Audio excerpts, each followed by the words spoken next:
You got the thing you wanted. Maybe it was the job.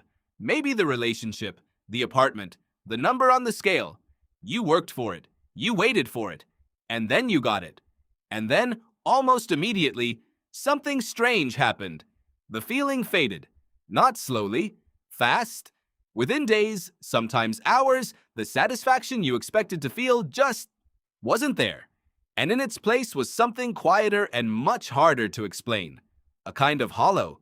An absence where the joy should have been. You probably blamed yourself. You told yourself you were ungrateful, that something was wrong with you. But the real answer is far stranger than a personal failing. That emptiness is not a flaw in your character. It is a feature built into your biology, and it has been running inside humans for at least 50,000 years. Your brain was never designed to let you feel satisfied for long. Understanding why changes everything about how you see yourself. Start with a basic fact about the way your mind works. Your brain does not experience the world as it actually is. It experiences predictions. Constantly, automatically, your brain builds a model of what it expects to happen next, and then compares that model against reality. When something good happens, the brain does not reward the event itself. It rewards the gap between expectation and outcome. The surprise. The better-than-predicted moment. This is called the prediction error system, and neuroscientist Wolfram Schultz spent decades mapping it. In the 1990s, Schultz was studying dopamine neurons in macaque monkeys, and he discovered something that rewrote how scientists understood pleasure. When a monkey received an unexpected reward, its dopamine neurons fired intensely. But when the same reward was predicted, cued by a signal the monkey had learned to recognize, the dopamine response shifted. The neurons no longer fired at the reward. They fired at the cue, at the anticipation. The moment of getting had become almost neurologically invisible. Read that again slowly.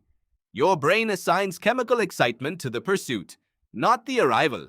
The moment something becomes expected, your brain stops celebrating it. This is not a bug, it is ancient engineering. Picture your ancestors on a landscape that offered no guarantees. Food was never certain. Safety was never permanent. A brain that felt permanent satisfaction after one successful hunt would be a dangerous brain. It would stop scanning, stop striving, stop surviving. Evolution had no interest in building creatures who were content. Contentment in a wild environment was another word for vulnerability. So the brain developed what psychologists now call the hedonic treadmill. The term was coined by researchers Philip Brickman and Donald Campbell in a landmark 1971 paper. Their core argument was precise and uncomfortable. Humans adapt to positive changes in their circumstances with remarkable speed, returning to a relatively stable emotional baseline regardless of what they achieve or acquire. The treadmill moves, but your position on it stays roughly the same. Brickman later tested this in one of the most cited studies in happiness research. He compared lottery winners to paraplegic accident victims, measuring their reported happiness levels. The results stunned most people who heard them. Within a year, lottery winners were no happier than the control group. The paraplegic group, though still affected by their injury, rated everyday pleasures more vividly than the lottery winners did. Winning millions did not move the needle in any lasting way. Your brain resets. It always resets. And the reset happens faster than you think. But here is the part that cuts deeper. The emptiness you feel after getting what you want is not just adaptation. There is a second mechanism running underneath it, and it has to do with identity, not pleasure. For months or years before you reached your goal, that goal gave your life a direction. It organized your days. It gave you a narrative. There was a version of yourself you were moving toward, and that movement felt like meaning. Psychologist Viktor Frankl, writing from inside a Nazi concentration camp, argued that humans can endure almost anything if they have a reason to endure it. The goal, any goal, creates that reason. The journey is not just the path to the destination.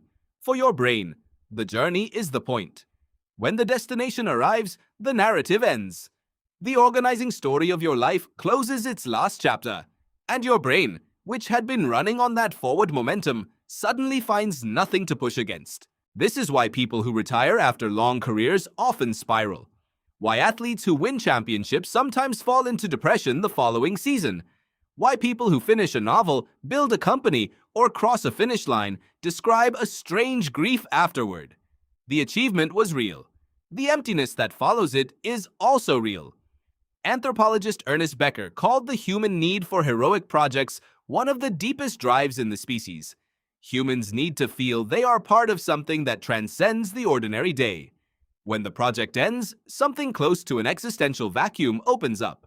Your ancestors never faced this problem. Their goals never truly resolved.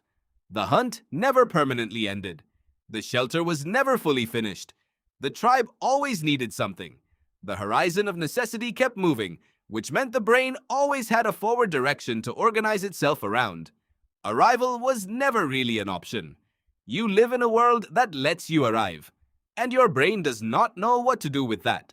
So what actually happens in your nervous system during those first days after you get what you wanted? The dopamine drops. The anticipatory excitement, which had been sustaining your mood and your focus, loses its fuel source.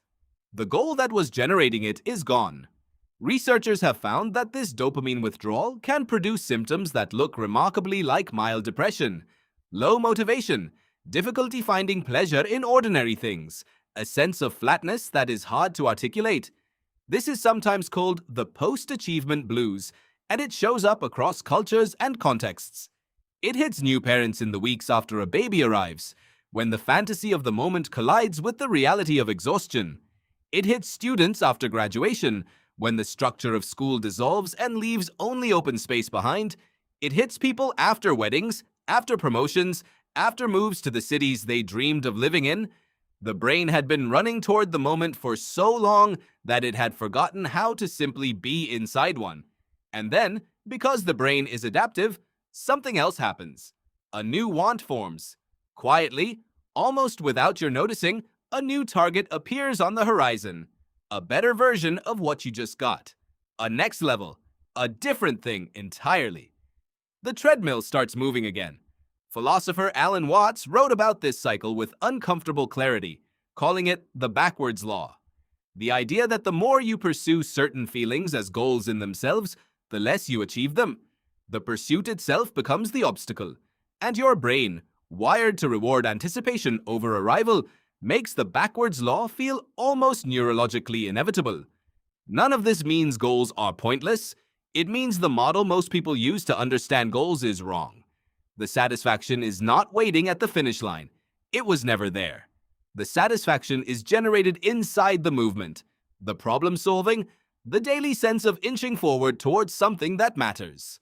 Psychologist Mihaly Csikszentmihalyi spent decades studying what he called flow, the state of deep absorption in a challenging task. His research across hundreds of thousands of subjects found a consistent pattern. People reported their highest moments of well-being not during leisure, not during reward, but during the middle of difficult, meaningful work. Not after, during. Your brain peaks in the chase. This is not a reason for despair. It is closer to a map. If you know the territory, you can navigate it differently. The person who understands the hedonic treadmill can stop waiting for the arrival to feel like enough. They can stop interpreting the emptiness as failure.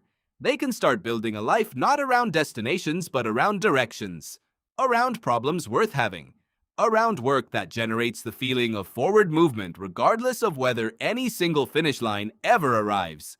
The ancient human on the savannah did not have a bucket list. There was no retirement. There was no final goal after which everything would be fine. There was just the next day, the next hunt, the next season, the next problem to solve.